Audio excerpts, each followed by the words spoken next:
Today I'm gonna tell you guys a story. It's I don't want to call it funny, but it was pretty funny. Looking back, it wasn't funny in the moment, but it's pretty funny now. All right, so I'm gonna tell you guys about the story of the first time, my first breakup. I've been dating this girl for like a little less than a year. It was high school, sophomore year of high school. No, junior year of high school. No, it was sophomore year.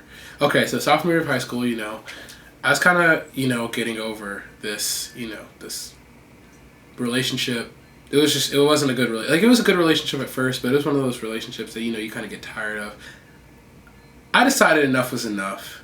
So we come back from Thanksgiving break. Everybody's like cool, chilling, talking about the food they ate, talking about how they gained 300 pounds over break, whatever. Same stuff that people always do. And so I'm kind of like going through everything, kind of like knowing that that day is the day that I'm finally ready to end my first relationship. Anyways, we have this little break in the middle of the morning on Tuesdays. It was like from 10 to 10:40. And so I was like, for whatever reason, this is going to be the time I'm going to do it. So the girl walks up to me. I felt like as soon as she saw me, she could tell like the way I was talking that I was going to break up with her, because she pulled me over to the side where the elevator was. And I'm like, hey, look, over break, I was kind of thinking, and after we argued 17 times in a row and didn't really have any real conversation, and I realized that I wasn't happy or anything like it or anything close to it. I didn't say that. That would have been terrible. I was just like, I just feel like we don't go well together, and this is kind of a waste of time. She said, okay, so do you want to break up? Calm. I was like, yeah. She's like, well, and she was so calm. She's like, this is probably the worst time to tell me because I'm going through college applications right now. And I was like, I'm sorry. And then she was kind of like standing there, and she's like, okay, well, whatever. So I'm thinking, okay, cool. Well, that was worse. That wasn't as bad as I thought it was going to be. So I start to walk away.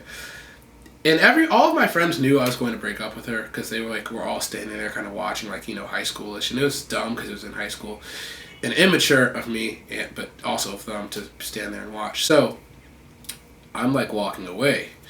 And her friends come up to her, and I hear them asking what was going on and whatever. So anyways, yeah. So she, all of a sudden, right when I get back to my friends, one of my friends goes, oh my God, Shay, turn around.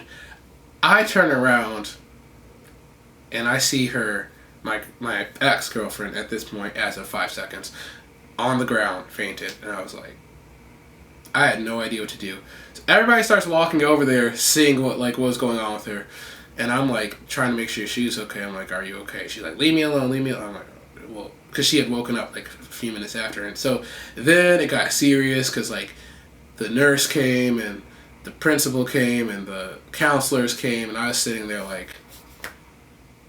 and nobody was looking at me, because they didn't know what the whole situation was. So naturally, I just did what anybody would do. I walked outside for a breath of air, and I went home. And that was the end of the day for me. I wasn't staying at school. I had to go. Moral of the story is, girls are trouble. And when you get in trouble, go home and go to sleep. Yeah. Peace.